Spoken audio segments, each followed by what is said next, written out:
Anyway, okay. So we will start anyway. So for those who are following us online, sorry for the delay. They changed the room, and that's why we have some technical issues to bring people over here and also to arrange sign language interpretation. So first of all, my name is Nadia Haddad. I'm a board and a member of the executive committee of the European Disability Forum. So welcome to this event. Marhaban, like we say in Egyptian. This event, from exclusion to leadership, persons with disability develop an agenda for inclusive climate action. This event has been organized by the International Disability Alliance, the European Disability Forum, CBM UK, CBM Global, McGill University, the Shanta Memorial Rehabilitation Center, Sustain Our Abilities, and Human Rights Watch. We wish also to thank especially the governments of Finland and Australia for co-sponsoring this event. We have captioning and international sign language interpretation provided for this event, and this has been possible with the technical and the financial support of the International Disability Alliance and the McGill University, and thanks to the support of UNFCCC. I also want to thank all the audience in the room, as well as those following the event online. So we have lined up a lot of great speakers. So let's move to the first party of this event, starting with Ian Fry. He is the UN Special Rapporteur on Human Rights and Climate Change to discuss their plans and recommendations to address current exclusion of persons with disability from the climate action agenda. Ian, the floor is yours, and thank you for being with us. Thank you very much, and I'd like to thank all the organisers for inviting me to speak here. It's a pleasure to speak, and I have to apologise in advance that I have to run after my talk because I'm double booked with another event, so I apologise for that.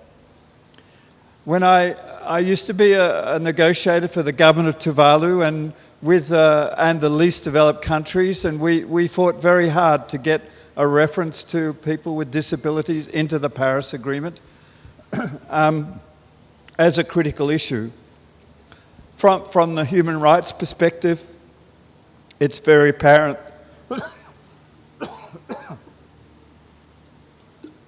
sorry, I've been talking a lot today, that people with disabilities are at the front line of the impacts of climate change.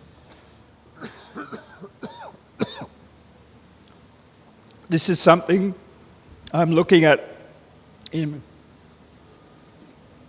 my mandate.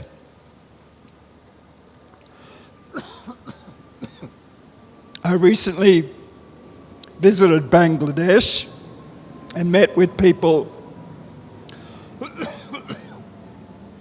who had been affected by floods and hurricanes. And what we found is that people with disabilities were the ones who were most affected, the people who were killed by these events. The problem being is that they couldn't get to the shelters, and the shelters that were available weren't accessible to people with disabilities. So these are, serious issues. But even in a developed country like Australia, the recent floods that we've seen, the people with disabilities were the ones who were left behind in the floods. The most number of people who drowned were people with disabilities.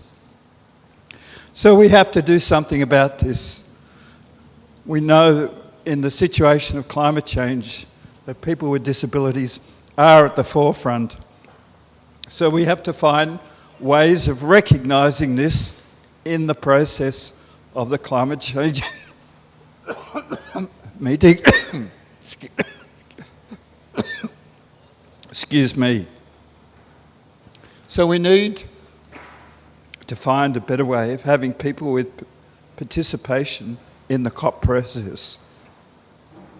And this is one of the things I was advocating for in a recent report to the UN General Assembly, is that we need the COP to open up the process of dialogue to allow civil society organisations, and in particular people with disabilities, to have a greater say in the decision-making processes of the COP, so that their circumstances are properly recognised.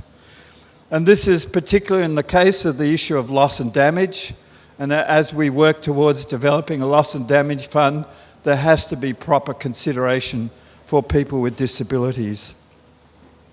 We need to ensure that within the nationally determined contributions of countries in their reporting of their actions on climate change, they recognise the particular circumstances of people with disabilities. I'm going to be doing some work on reviewing climate change legislation of countries, and I'll be particularly reviewing the issue of whether countries are reporting on what they're doing as far as protecting and giving special consideration for people with disabilities. So I want to thank you all for allowing me to speak. It's certainly an issue that I'm very much involved with, and I want to provide as much contribution as possible.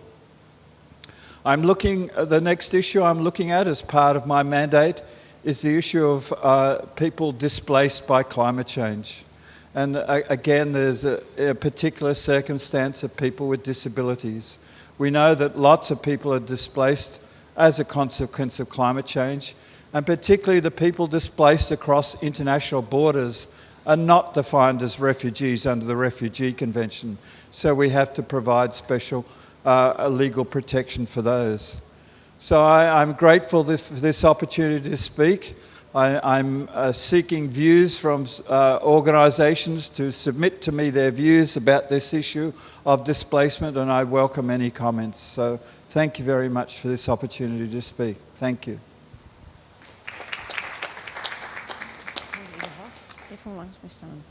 Thank you very much. And we definitely we keep on touch to work together and hope to realize a climate action inclusive plan. Thank you very much. So our next speaker is a representative from the United Kingdom, Debbie Palmer. She's the Energy, Climate and Environment Director from the United Kingdom Foreign, Commonwealth and Development Office.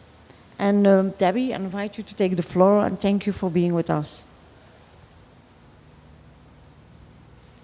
Thank you very much for inviting me to say a few words this evening at this event on developing an agenda for disability inclusive climate action.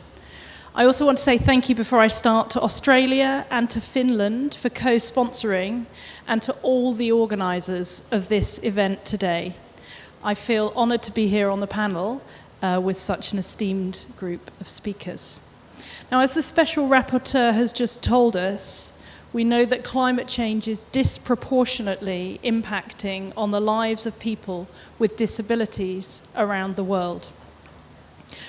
More must be done to meaningfully involve people with disabilities at country level in adaptation planning processes, and to encourage and invite people with disabilities to use their expertise as change agents to help support inclusive climate action by all of us.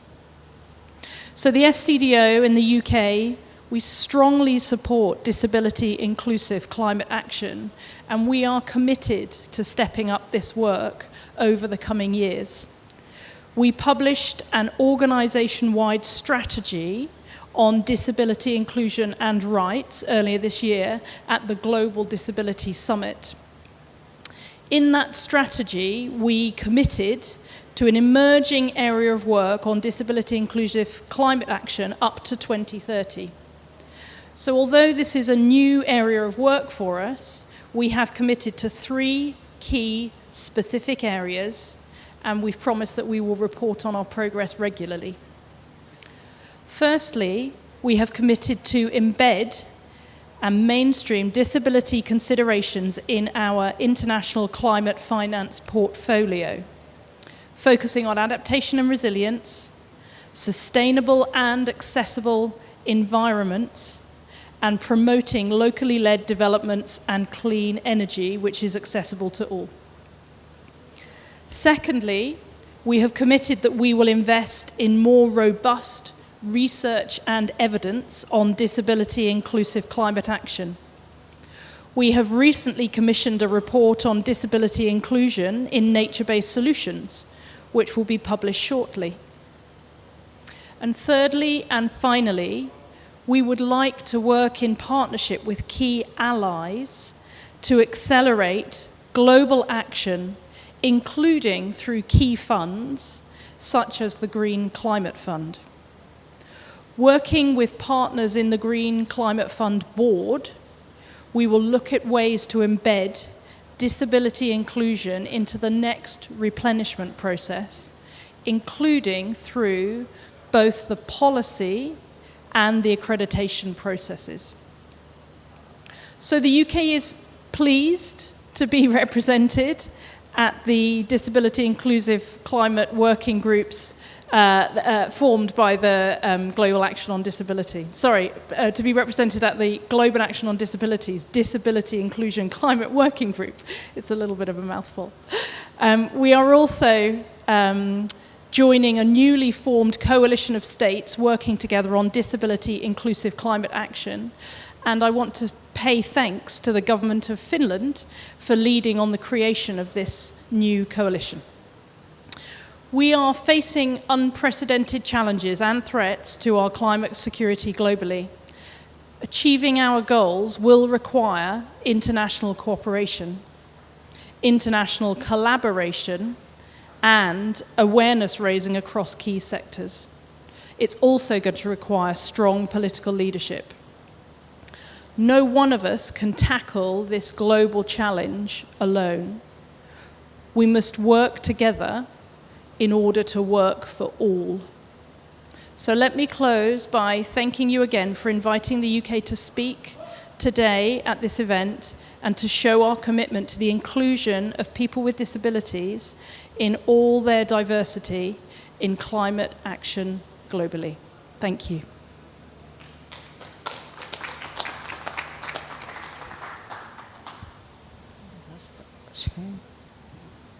Thank you very much, Debbie, for highlighting again that it's really important to join us and to support us. I will definitely keep on that. So we were supposed to have a third speaker for the openings remark, Kristen Tilley, the Australian ambassador for climate change, but we lost her somewhere by changing the room. So I will automatically hand over to the next, the second part of this event, and I give the floor to Asha Hans, who is the Executive Vice President of the Shanta Memorial Rehabilitation Center. Asha, the floor is yours.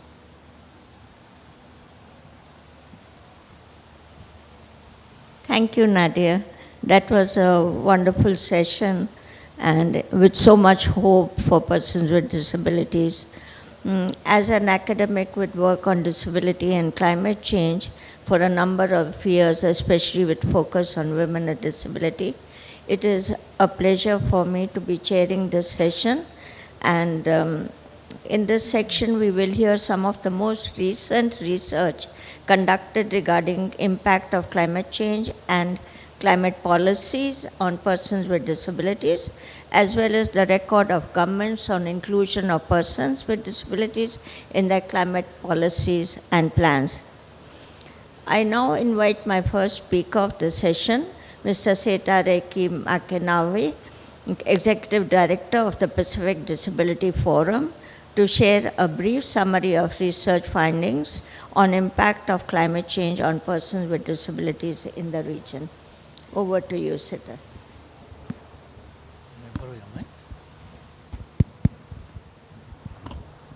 Thank you, Asha. And thank you, Mark, for doing the slides. Slide 2, please. I'll be talking on this disability and climate change in the Pacific. A case study is done in 3 countries. That is Kiribati, Tuvalu, and Solomon Islands. And I also would like to acknowledge the previous speakers and welcoming the opportunity to also hear from the ambassador of the climate change from Australia. And exciting news to hear about the support by our governments through Government of Finland to support the work on disability and climate change. The Pacific Disability Forum, our vision is around inclusive and equitable Pacific society where human rights of all persons with disabilities are recognized, acknowledged in relation to the UNCRPD. We'll go to the next slide, please, Mark. We'll skip this slides here, slide 3. We'll also skip this next one here, noting time. We'll go to slide 5. Slide 5. The research that was done in these 3 countries was commissioned in 2019, lasting over 2 years. And we thank the Government of Australia through Department of Foreign Affairs and Trade and the Australia Pacific Climate Partnership Fund for supporting this. And we already launched the report in August this year. Next slide, please. And we, some of the assumptions or the rationale that we have around this work, the persons with disabilities are more vulnerable to the impact of climate change and other population groups. Also that the program disaster-related risk management and climate action policies programs do not actually meet our needs, persons with disabilities. And of course, the multi-barriers that we face as persons with disabilities, but particularly women and girls with disabilities, and the intersecting component of these barriers. Next slide, please.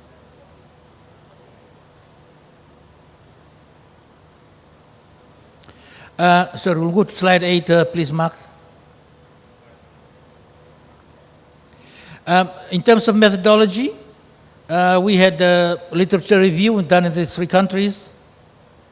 We established climate resource teams in the OPDs, Organization of Persons with Disabilities, in these 3 countries, and where they did focus group discussions, and we made sure that the representation in terms of impairments, in terms of age, in terms of location, are present. Next slide, please. I'm on slide 9, Mark.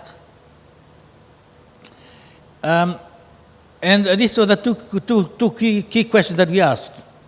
The changes that persons with disabilities and their families experience or that may be caused by the impact of climate change. And secondly, how are these changes impacting persons with disabilities and their families, their household?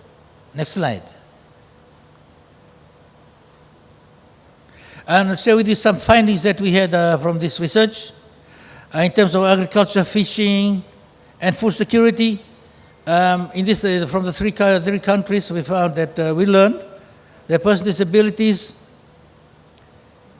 because of their unemployed and their reliance on fishing and farming, they are affected in terms of access to these food sources, to these areas, because of soil erosion and flooding and the inundation of seawater.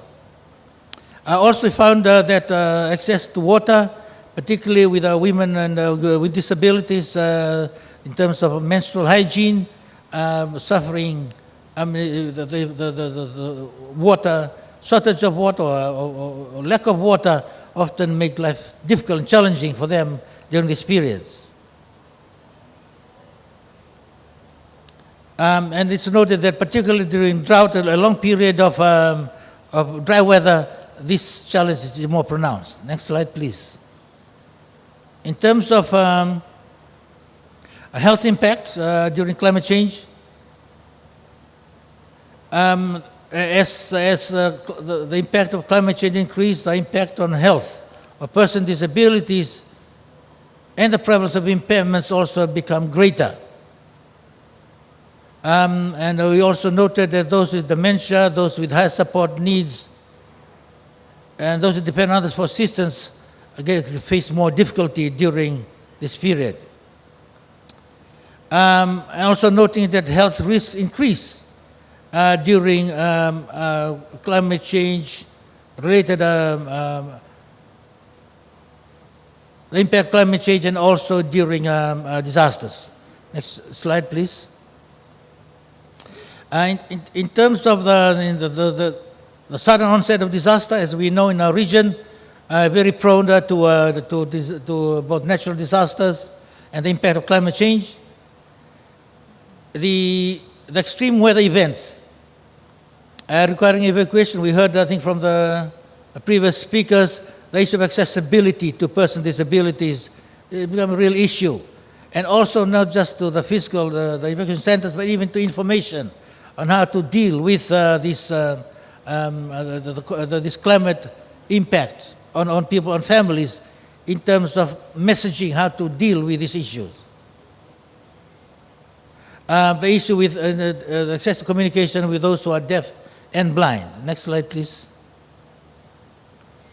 In terms of another finding we found in terms of the impact on households, the economic impact, we know the loss and damage pay dearly to the economic cost in families, and the loss of assets, loss of buildings, a lot of farming, loss of fishing areas are often make it difficult when you link that to livelihood, the economic costs related to that.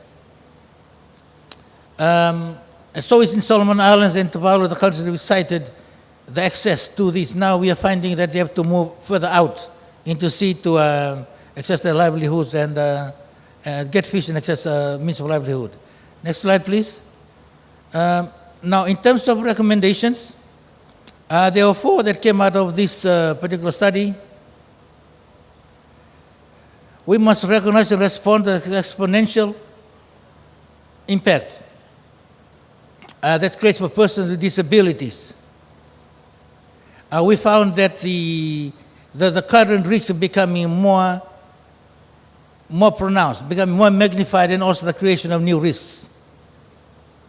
We must also take measures to ensure the persons with disabilities are consulted. It's quite key. We learned that government policies in these 3 countries that are being developed without consultation of persons with disabilities, hence the absence of disability references in these documents. We must also support and strengthen the capacity with programs of persons with disabilities so that can engage meaningfully in these processes, whether it be climate action planning, budgeting, and the like. And also, we must also acknowledge, I think we heard earlier already today, that persons with disabilities can become also climate actors, can be first responders in their own right when build the capacity and the support they need. In terms of conclusion, 2 things. Climate change, we found that climate change is impacting on persons with disabilities in 2 ways. Firstly, climate change is increasing the negative impact of existing, or sort of pre-existing exclusion. That's what we found. Climate change is increasing the negative impact of pre-existing exclusion. And secondly, climate change is creating new risks and new negative impact to persons with disabilities. Thank you, Asha, and thank you for listening. Thank you, Seta, for that comprehensive report from one of the worst hit areas in the world on climate change and the risks that come up for persons with disabilities and the way we need to overcome that with the inclusion of decision making. And thank you so much for that. I will hand this over to Nadia to chair the session. We have a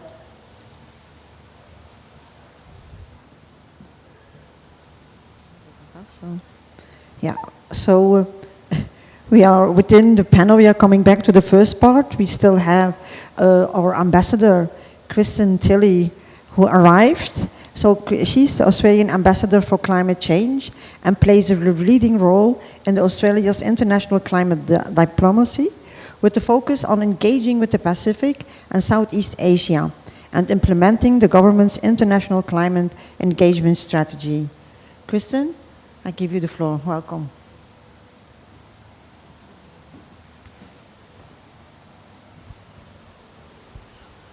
Thanks very much, and thanks very much for the invitation to Australia to participate in the event. I feel very privileged to be able to join you up here on stage. First of all, my sincere apologies for not being here at the beginning of the event. I understand I was meant to make some opening remarks, so I really am truly sorry for missing the beginning, but I'll happily make them now. So Australia is absolutely very pleased to be co-sponsoring this event today with colleagues from the UK and Finland. I'd like to thank the European Disability Forum and the International Disability Alliance for your efforts in bringing us together today. I'm particularly thankful as well for the time and expertise given to this forum by the CEO of the Pacific Disability Forum, who I understand is a long-standing partner, advisor and friend of Australia's development program. Australia is committed to ensuring our action on climate change is gender responsive and socially inclusive and respects, promotes and considers the rights of persons with disabilities. An example of this that my colleagues told me about, and I should preface that I've only been in the role as Australia's Climate Ambassador for 1 week, so much of this is new to me, and I've got a debt of gratitude to colleagues in the Department of Foreign Affairs and Trade who've provided me some insights and examples of the really important work that we're talking about today. One of the examples they provided is an approach that Australia was really happy to be part of supporting in the Solomon Islands, which was the development of the Gizo market there. And Australia provided some financial support to that, but the outcomes, I think, are really impressive. So the approach taken was some fairly extensive consultation around developing that market to make sure it was both accessible and climate-proof. So in the design of that, there was a fair amount of consultation with, in particular, the business owners who engaged in that market, a lot of whom are women, and people with disabilities, to make sure that not only was that market accessible in normal times, but in times of climate impacts, whether that was acute events or slower onset sea level rise, that market could continue to operate, so continue to provide income streams for the businesses there, but also as a potential shelter if there were significant hurricanes, for example. It was built to Category 5 strength, and so it also provided the place of shelter for certainly people with disability, but also the wider community as well. Australia's been a strong and consistent advocate for disability inclusion in various forums, including, of course, the climate change COPs. We're one of the first donors to have clear strategies prioritising disability inclusion within our development program. At the recent Global Disability Summit in 2022, we committed to developing a successor policy to underpin our continued commitment to the rights and fundamental freedoms for all people with disabilities, including through the Developmental Cooperation Program. Consultation with people living with disabilities and disabled people's organisations will, of course, be central to realising this outcome. Australia was also the first financial supporter of and advocate for the UN Disability Inclusion Strategy. And just to wrap up, as a founding member of the Global Action on Disability Network and a partner to many people involved in this work, Australia is very pleased to participate in this event this evening and to be working with you all going forward to ensure that the voice and priorities of people living with disabilities is respected and communicated in the effective climate action outcomes we are seeking. Thank you.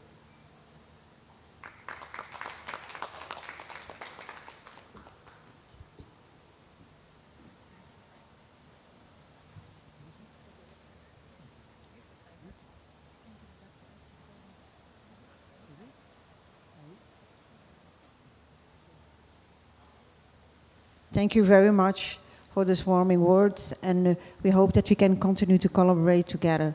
So I give back the floor to Ash for the second part for the panel. Thank you.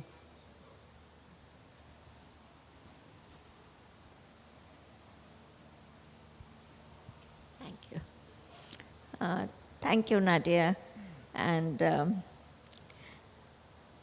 I would now like to invite our second speaker for this session, Mr. Tushar Wali, the representative of CBM, to share findings of a research conducted on Madagascar and Bangladesh. Over to you, Mr. Chair. Thank you so much, Asha. Good evening, everyone. Good afternoon, everyone. Thanks for joining the session. In next 10 minutes, I will be taking you through the key findings of research we did, which is titled Missing and Climate Action Stories of People with Disabilities from Global South. This research, second slide, please. Just to set the context of the research, it was led by Ms. Eleonora Moin, who is identifying herself as a person with disability. It was done with people with disabilities, their organizations, to understand the barriers and opportunities in their engagement in climate action. And many of these organizations are also partners of CBM Global. The research was carried out in 2 countries specifically, Madagascar and Bangladesh. And the methodology followed focus key informant interviews as well as small-scale surveys among people with disabilities with different impairment groups, which included people with psychosocial intellectual disabilities as well as carers. We did engage in translating the surveys into local languages and ensured sign language was available when appropriate and required. And all of this was built on the partnership with organizations of persons with disabilities who played a key role in implementation of this research. Next, please.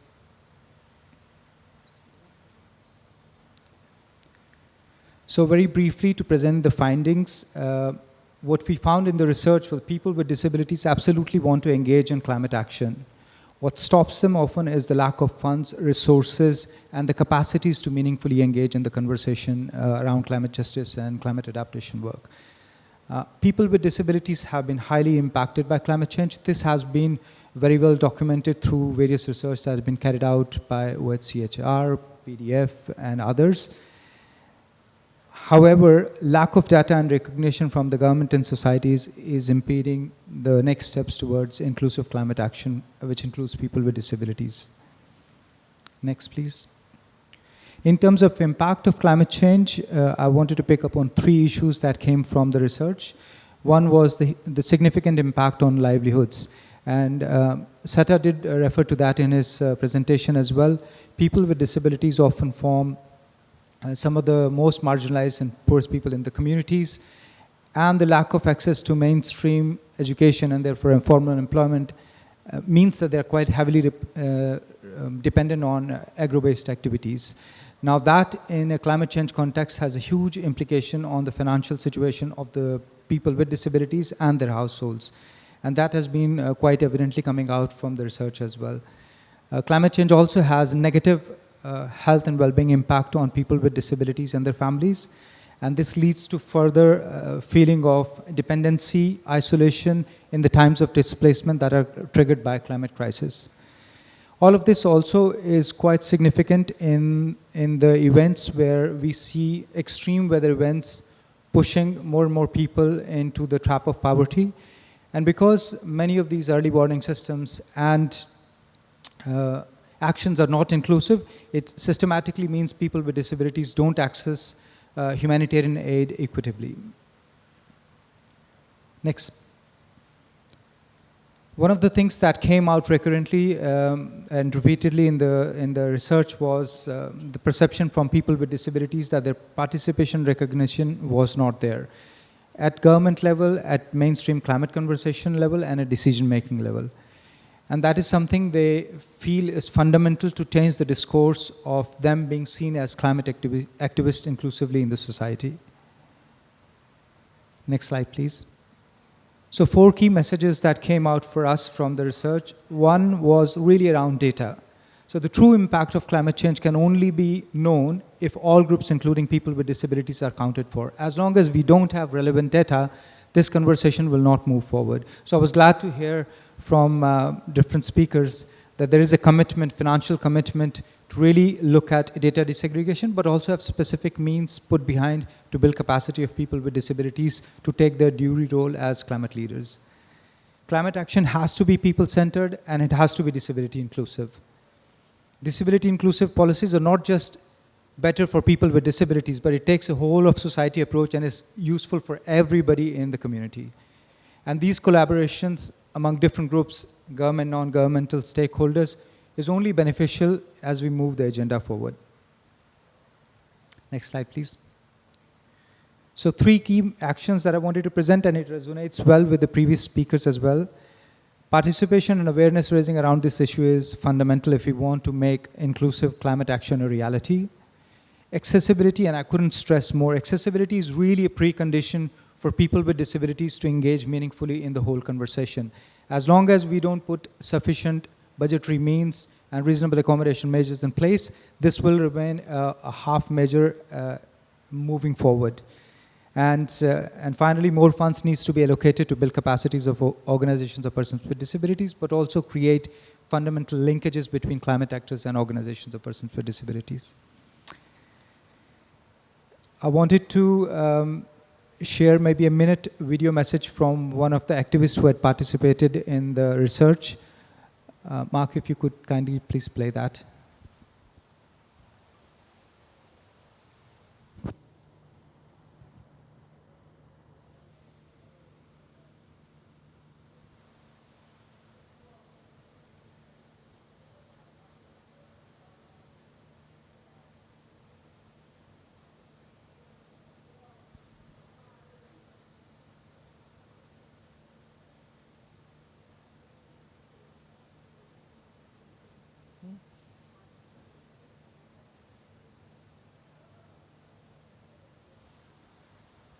We don't hear it.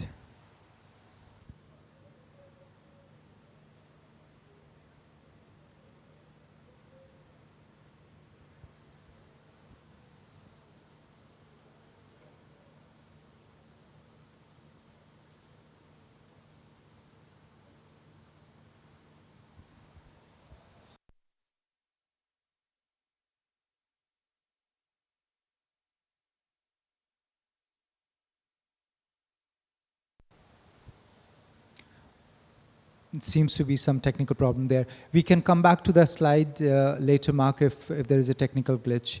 Maybe we can move on to the last slide. We are also publishing the report today, and the report is available on our website. I would urge colleagues and friends here to go and read the report. Hopefully some of the findings will be also useful for us to enhance climate inclusive programming. I thank you all.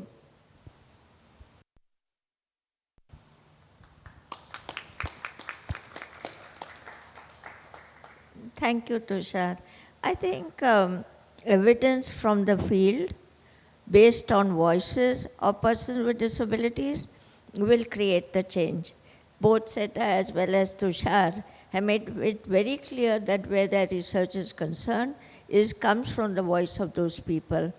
And that is why I think it's so important to listen to them and for decision makers to take that decision that they need that place on the table. I go now to my next speaker, a very old friend, Shanta.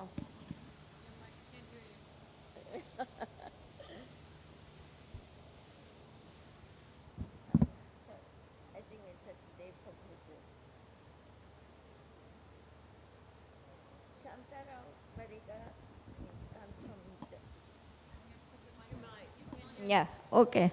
While thanking Tushar, I now invite Shanta Rao Bariga, Director of Disability Rights Division of Human Rights Watch. She will move us from Madagascar again to Bangladesh and Australia. And she has been part of the disability work for so long that I don't think that she needs much more invitation. But I pass this to you. Thank you so much, Ashadi, and it's a pleasure to be here. Great to see that this side event exists and the growing number of side events focusing on people with disabilities. And I must say it's to the credit of the strong participation of organizations of persons with disabilities and their allies, so congratulations. In the spirit of bringing voices of those most impacted by climate change, particularly people with disabilities and older people, I'd like to share some stories from the field based on Human Rights Watch research in Canada, Bangladesh, and Australia. I'd like to start with a quote and a photo that you can see on the screen. It shows a woman named Fatima sitting on a red plastic chair in front of her home, a thatched hut, wearing a sari with red and blue flowers covering her body and hair. She spoke with us about her 12-year-old daughter, Shamsun Nahar, who has a physical disability and died during the June floods in northeastern Bangladesh. Fatima said, "My daughter became sick and had a fever. That fever led to her death. We could not take her to the hospital and could not contact a doctor due to the flood. We could not even bury her properly as it was flooded everywhere. We dug a hole in the soil that filled with water and we just buried her." Unfortunately, Shamsun's tragic death is not the only one. Human Rights Watch has been documenting the disproportionate effect of climate change and extreme weather events on people with disabilities and older people, from deaths to severe impacts on physical and mental health. Take the case of Canada. For example, the government of the British Columbia province confirmed that 91% of those who died in the 2021 heat dome had a chronic medical condition or disability, and 90% of those who died were above the age of 60. In Australia, we found that the authorities failed to take effective steps to protect people with disabilities and older people from foreseeable harm from the catastrophic flooding. Australian local authorities did not provide adequate flood warnings, evacuation, or rescue support, leaving older people, people with disabilities, and those who were pregnant facing life-threatening circumstances with little government assistance. Out of 15 households interviewed, only 2 said that emergency services had knocked on their door and advised them to evacuate. But emergency services offered no assistance, leaving families with small children, older people, and people with disabilities unable to leave. The emergency services also failed to answer the desperate calls for rescues from older people, people with disabilities, people who were pregnant, and parents with young children. We documented the stories of older people who drowned in their homes after they were trapped, and rescue services did not respond to requests to rescue them. We documented residents in their 70s and 80s, some of whom had difficulty walking, who were told to evacuate by authorities but were not offered any assistance to do so. Residents in wheelchairs who were only rescued after water had reached over their shoulders. Residents with hearing disabilities who nearly drowned in their home after they had not received an evacuation notice and they could not communicate with the rescue services. And we also found in Australia that families with children with autism and who could not swim did not receive any evacuation order from authorities. In Bangladesh, the flooding has killed more than 100 people and severely affected more than 7 million people. Many believe this is one of Bangladesh's worst floods, as we heard from my colleagues here. Thousands of people became homeless and had to move to shelters. People with disabilities, older people, and their families shared with us their experiences of the floods, which will be featured in an upcoming report to be released in the coming weeks. But I'll give you a little preview today. What we found in Bangladesh is that people with disabilities and older people died and faced enormous difficulties to stay alive during the flooding and its aftermath. Fatima was not the only person who told us about family members who died during the floods. We met Mohammed, who's on the screen now, who lost his 20-year-old daughter, Taslima, who lived with physical and psychosocial disabilities. He said, Taslima had stumbled into a hole while coming out of the flooded toilet. She was drowning when we found her and had already swallowed a lot of dirty water. I pulled her out, but she lost consciousness. After finding her, Mohammed approached a village doctor who prescribed some medication for Taslima. However, it didn't help and her health deteriorated. Her family repeatedly tried to find a boat to take her to a hospital, to no avail.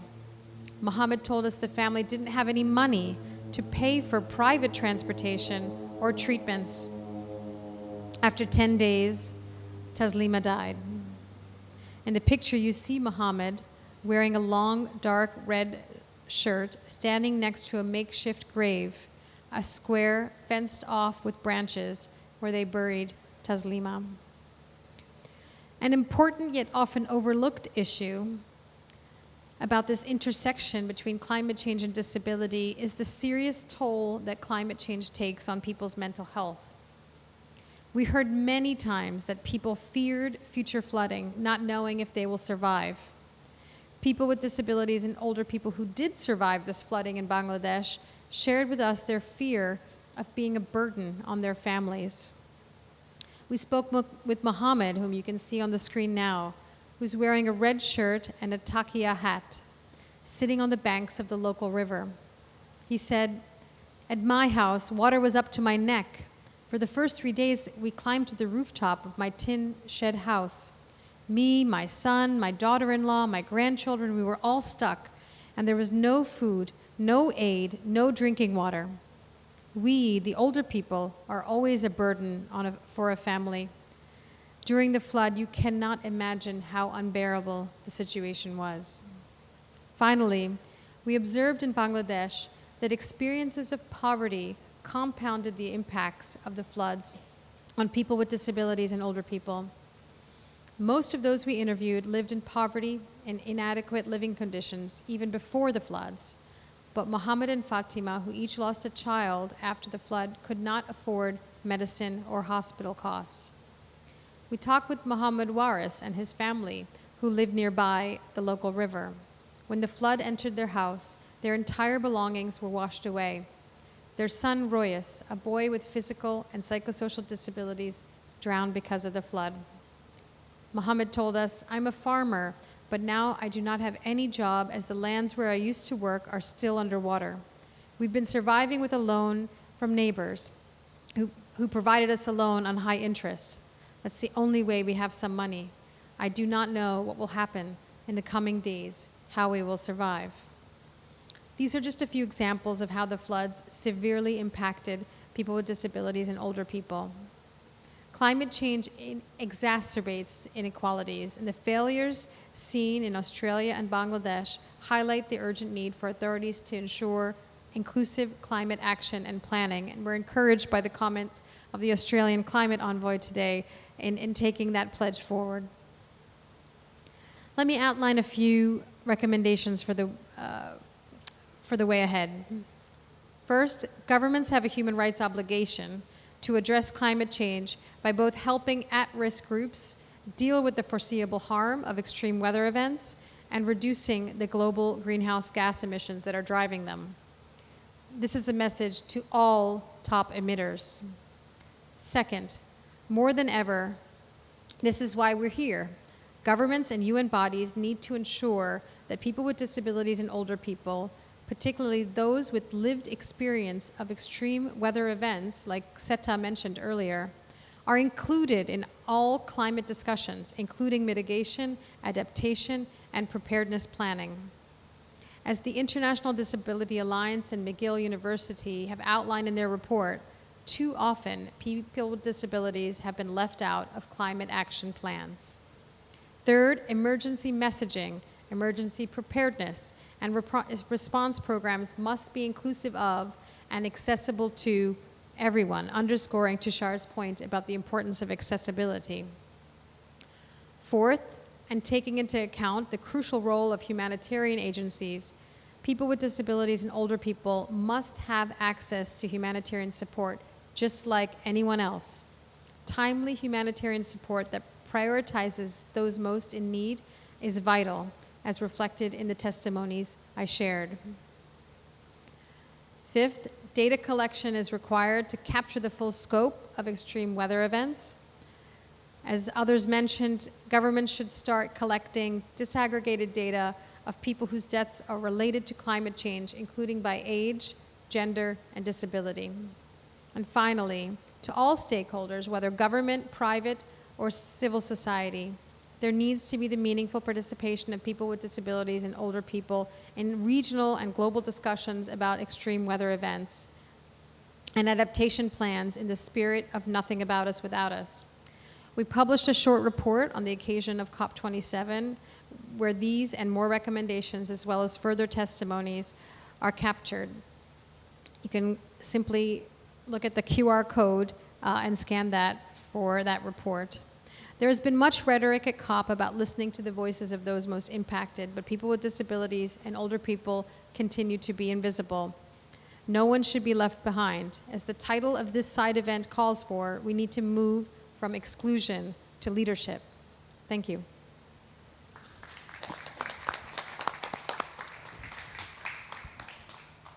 Thank you, Shanta. For people like me who do research on climate change, it's always frustrating that we do not get any data. And this has been for the last 10 years that I worked on it.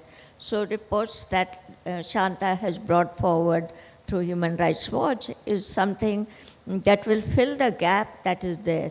And I'm sure that all these 3 reports that are there will keep us going for the next couple of years till states agree and states will decide that persons with disabilities should be included in the databases that they have. Now, it's my great pleasure to invite Elham Yousafin, Inclusive Humanitarian Action and Disaster Risk Reduction Advisor of the International Disability Alliance, to share the most recent updates on IDA's joint research with McGill University, analyzing national climate policies and commitments from disability inclusion perspective. Elham is our last speaker of the, and I'm sure that what Elham is going to bring to us will fill that circle that we are talking about today. Thank you very much, Asha. Thank you very much, everyone, for choosing to follow this side event. I hope that we can share the recording later. So for those who couldn't be with us because of the change of the room and also difficulties in live stream and all of that, can follow the wonderful contributions that panelists and speakers made before me. So we just heard a lot of very tragic stories and evidence about how climate change impacts persons with disabilities disproportionately, and how all of us are failing to address that, and also how climate policies and commitments are yet to include persons with disabilities. So, of course, the most important means to address that would be to include persons with disabilities in national climate policies and programs. With assistance and great research from McGill University, we looked at all the climate commitments and policies that governments have made. A first version of this report was published in June 2022, where we analyzed the national determined contributions as well as national adaptation and mitigation policies. The second version of this report is going to be published very soon, but today I have the pleasure to share with you the findings of that research already, and when its research is published, we will be, of course, promoting and advertising for those interested.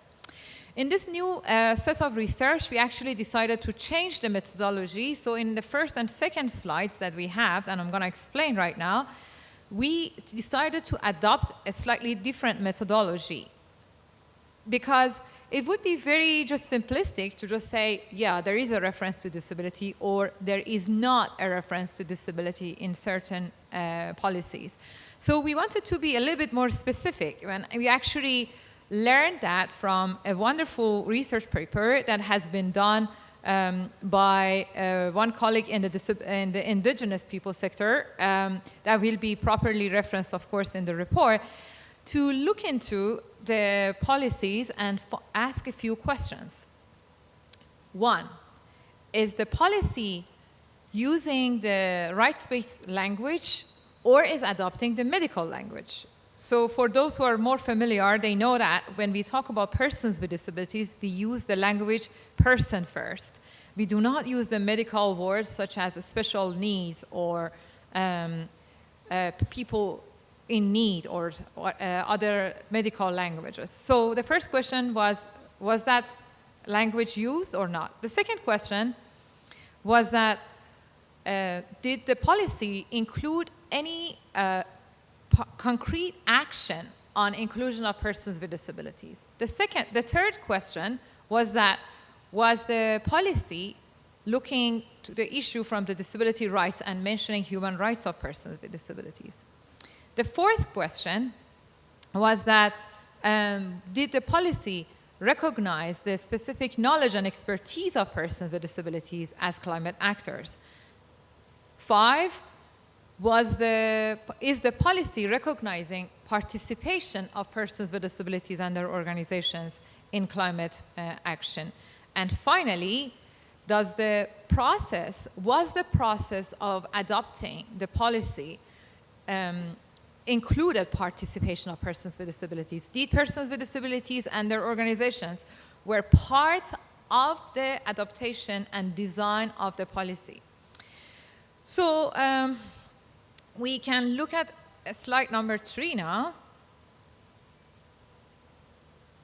That tells us that only 37 parties to the Paris Agreement, which means 19% of countries who have ratified Paris Agreement, who are actually almost all countries all over the world, have some reference to persons with disabilities in general, altogether, in their national determined contributions, or what we call NDCS.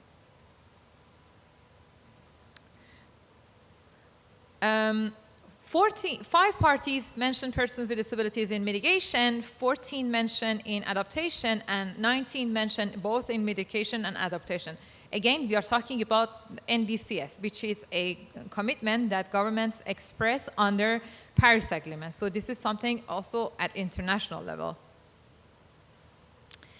In slide number 5, you see what I just told you about the different methodology, the different questions that we had.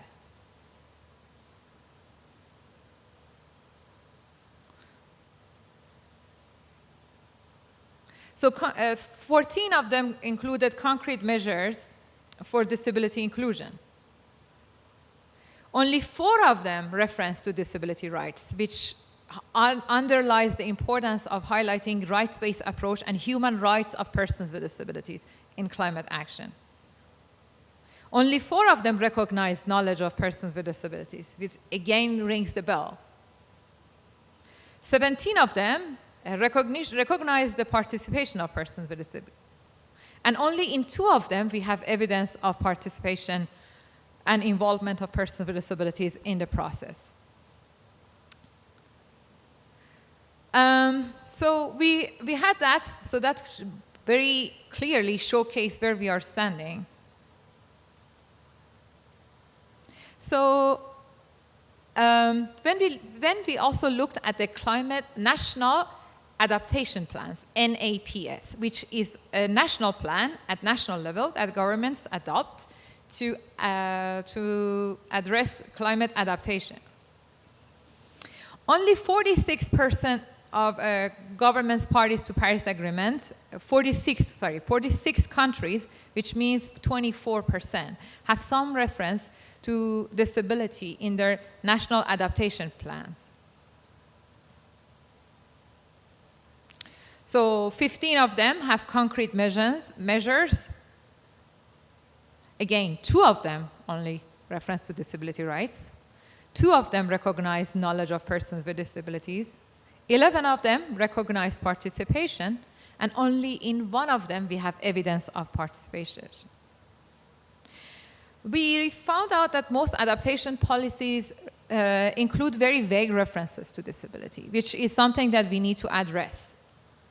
We also looked at climate mitigation policies, national climate mitigation policies. And we found out that none of them has any mention on persons with disabilities.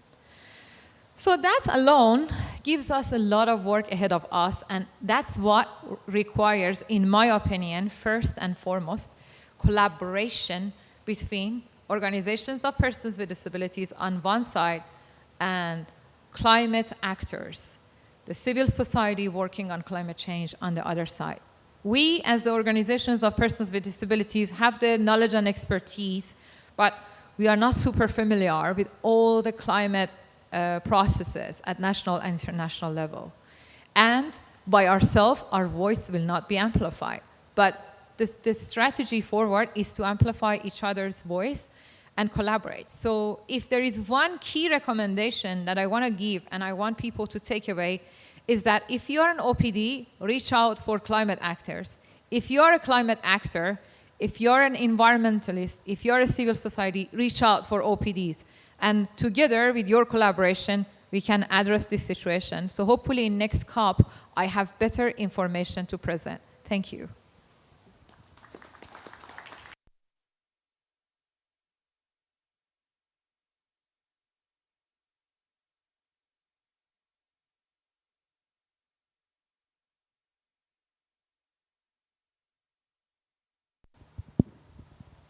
Thank you, Ellen, for setting the agenda for us for the next maybe couple of years, not only till the next COP, because this is what we really need. We need not only research which has numbers, we also need research that is value-based, based on the rights of persons with disabilities.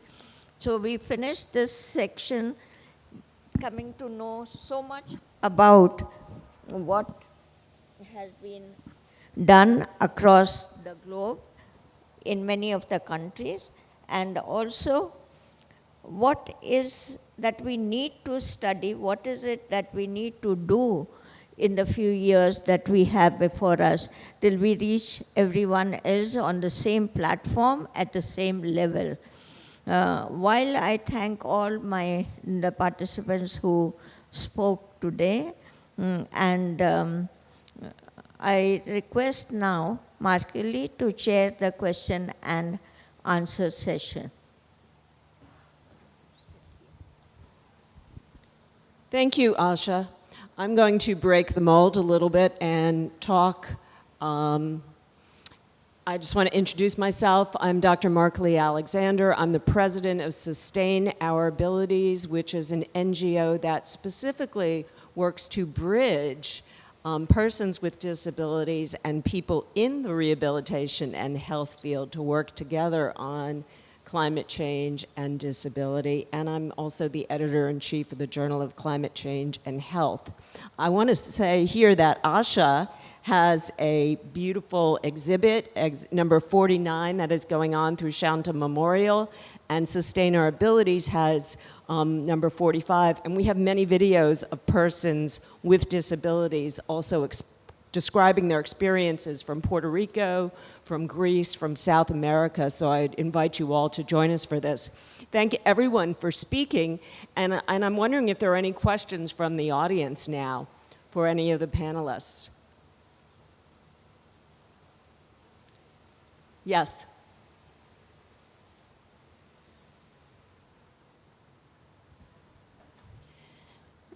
Thank you so much, Markeli. Just that recognizing the challenges which the panelists have raised and the really extreme stories which we have heard this evening, if you had one message for the policymakers at COP this week and next week, what would your message be? What would you urge them to decide that would try to rectify some of the terrible, terrible situations that you shared with us? Do you want to start, Nadia?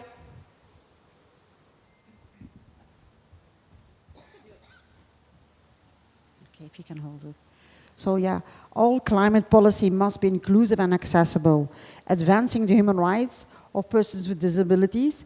And these policies include, but are not limited to transport, food, security, and access to adequate nutrition for all, energy or energy pricing, infrastructure, communication, economic transition, employment and training, education, disaster preparedness, and management and human rights action. I think she's about covered everything. Does anyone else want to answer? Well, I did share my message for actors, but if I have access to negotiators in COP27, I ask them, include persons with disabilities in action for climate empowerment, because that's what we need. Education, training, access to information, and participation is the key so that we have the information, the channels, so that we can tell the world how to address disability inclusion, not just disability inclusion, but to address climate change in general. So that would be my message for negotiators. Seta? You want to share anything? Yeah. Hello, mine would be, give us our fair share of the cake. That it's not just funding, it's policy, and to me it's equity. I said it earlier today, it's not just inclusion, it's not just inclusive policy, it must be inclusive and equitable policy. Because climate change impact, they do not discriminate. Sometimes we are forgotten, we are the forgotten group. So they need to give us the fair share of our cake, whatever that will be. Thank you. Do you want to say anything? Just one thing, that when there are elections, most people would go to the field, politicians, to ask people for their vote. In this way, I think when climate policies are being made, the politicians should go to the field to ask persons with disabilities what they would like to be included in the policies. I think that would create a change.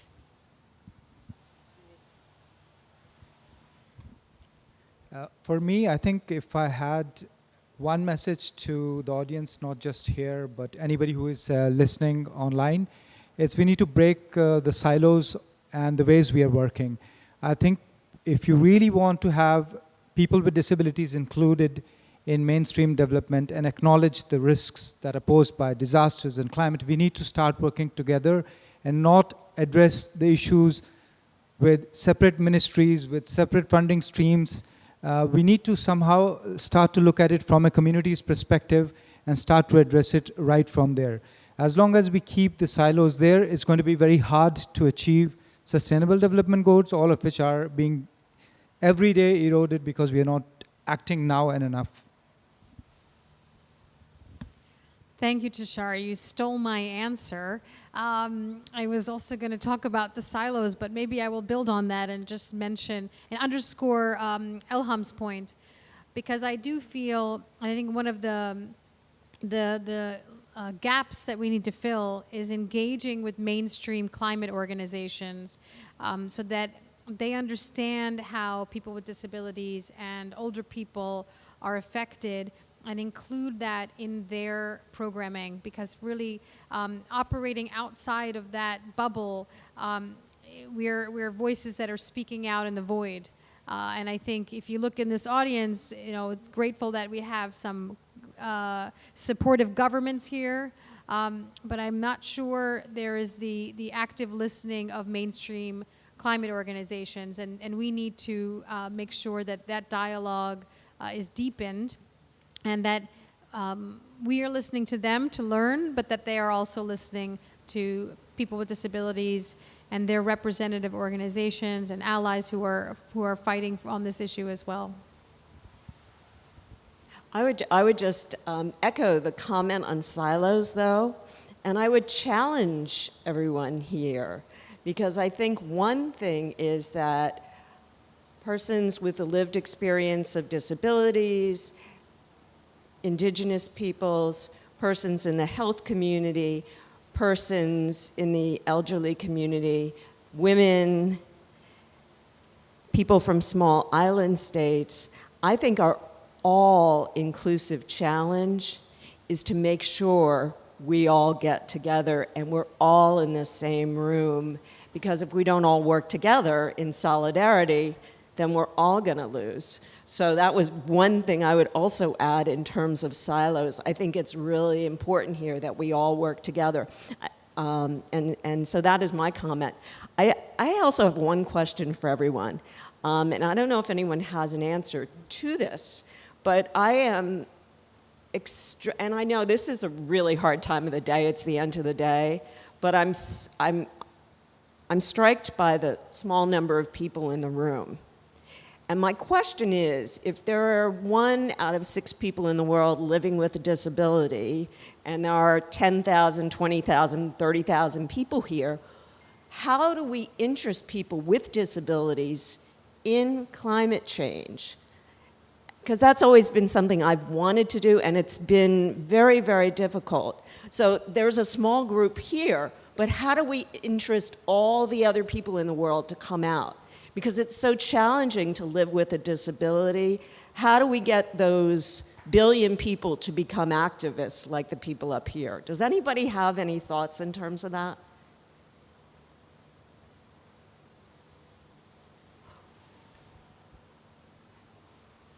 Nadia, maybe.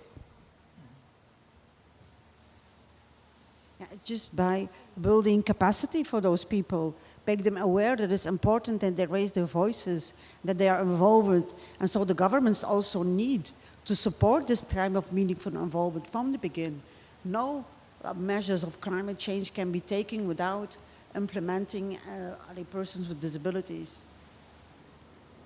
All right. Any other questions?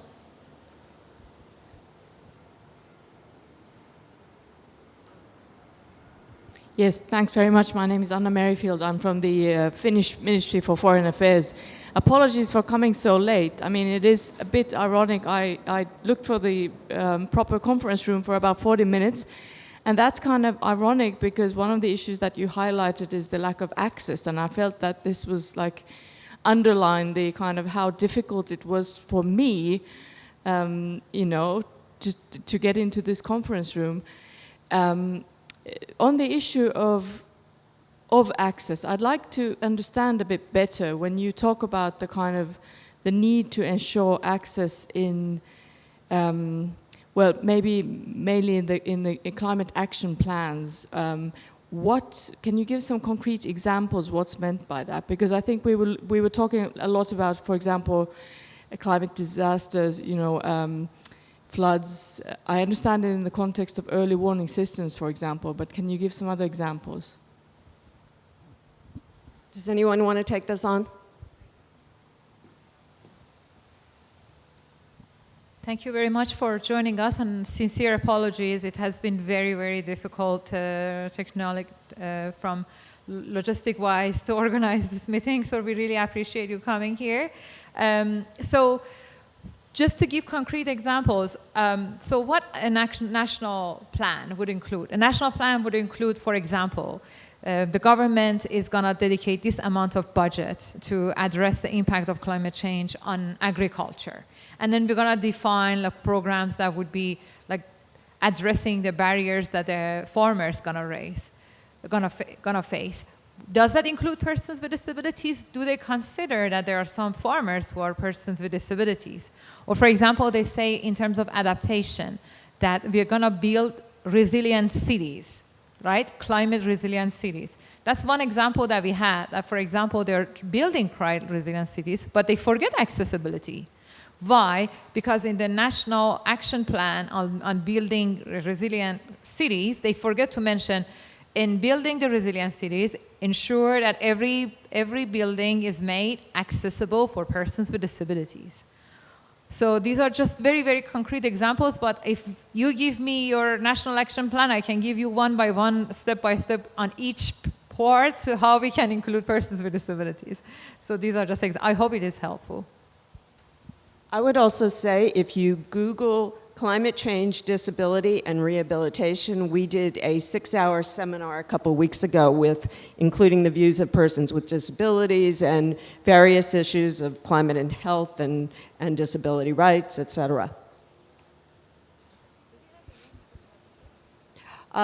Yes. All right. If we're done with the questions, I would like to introduce Mr. Gerard Quinn, who, if we can get him on the video, is the UN Special Rapporteur on Climate Change and Disability. Disability rights.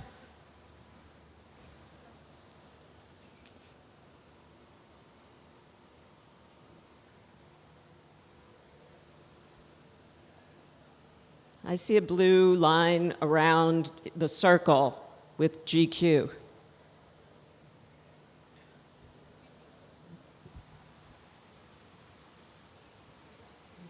We don't hear you.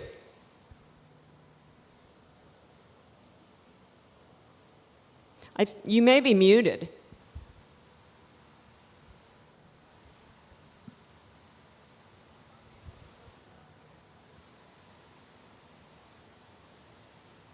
No, we can't hear you.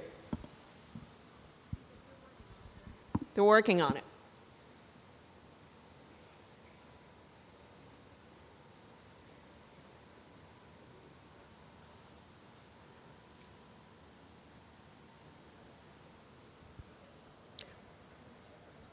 Hello? What? Oh dear. Now we hear you. Okay. Technology is leaving us down. I'm sorry about that. So thank you so much, Madam Chair. It's a real honor and a pleasure to be with you today. It's been a fascinating and enlightening seminar and a first, really, I think. I apologize I can't be there in person. I have a previous existing appointment in Abu Dhabi, which I can't leave behind. I want to thank the delegations of Finland, Australia, the UK, European Disability Forum and others for sponsoring this important event. It fits perfectly with my work as UN Special Rapporteur. One thing I told the Human Rights Council when I took on this post is I wanted to elevate the disability debate beyond soft social policy and connect it directly and visibly to grand challenges facing humanity, which includes armed conflict, artificial intelligence, but also climate change. So it's a real pleasure and an honor to be with you. I was asked to try and thread together some of the common themes running throughout the presentations. I will do that, but I do not pretend to be scientific. I wish to only isolate 4 or 5 large points and 1 or 2 key messages, at least that I heard. Right at the outset, we heard from the get-go from Ian Fry, the UN Special Rapporteur, and from our colleagues from the UK and from Australia, a frank acknowledgement that people with disabilities were at the forefront of the impact of climate change and were often the furthest left behind. This is exactly the words of Ian Fry, and our UK colleague reiterated that by reminding us that people with disabilities are disproportionately affected by climate change.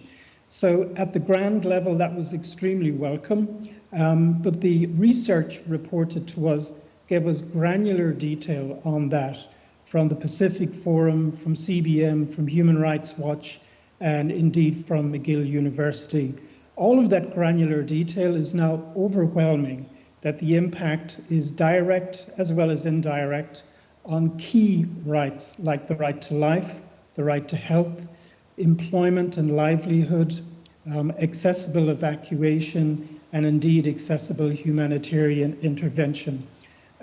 So there ought to be no longer a debate about the place of disability in the overall firmament. There ought to be a more practical debate about how we can move the dial forward. And that's where we get to the third point, which is really the ethic of participation. I think it's incredibly important to point out that this is morally important, but it's also important for the evolution of rational evidence-based policy on the part of government. You simply cannot do that without having people directly affected at the table and informing you what the impact is, how they can be avoided, and how we can rebuild more inclusive and resilient societies. And arguably, participation is required by the UN Disability Treaty. CBM, I think, emphasized in its research that the vast majority of people with disabilities want to engage. They're keen to engage. And this, therefore, is an untapped resource that states can be using to inform, broaden, and deepen rational policy formulation into the country. We also heard from some delegations about how this process is proceeding. And it's very piecemeal at the moment, but there are some good stories here that we should be replicating and building on. For example, our colleague from the UK pointed out 3 commitments of the UK government in the last Global Disability Summit, which is very welcome. The innovation within GLAD, the International Donors Network, is also to be very welcome. The network of governments being put together by Finland on disability and climate change is also to be very welcomed. I think we're really only at the beginning of the journey, and these governments are to be congratulated for at least initiating that process. But we need to push the window open wider, and we need to make the point that the engagement of people with disabilities isn't just the right thing to do, it's the rational thing to do if governments want to plan accordingly. We heard little hints, but I think they can be built on, about the intersectional impacts of climate change on people with disabilities, also on older people and other groups who find themselves in vulnerable situations. I think natural alliances can probably be built with these other groups to try and magnify our voice in the process as it moves forward. Last but not least, several individuals and several participants pointed out the non sequitur, the gap between debates on climate change and debates on disability. Elham very eloquently said we need to be reaching out to each other. We need to close that gap, and we need to make sure that governments see the input of people with disabilities not as a side constraint on how they respond to climate change, but actually as a necessary precondition to ensure rational policy formulation in the way ahead. So thank you, Madam Chair. I apologise if I missed some other inputs, but that is my way of summing up the debate, which I found extremely useful. Thank you so much, and I'm sorry you can't see me.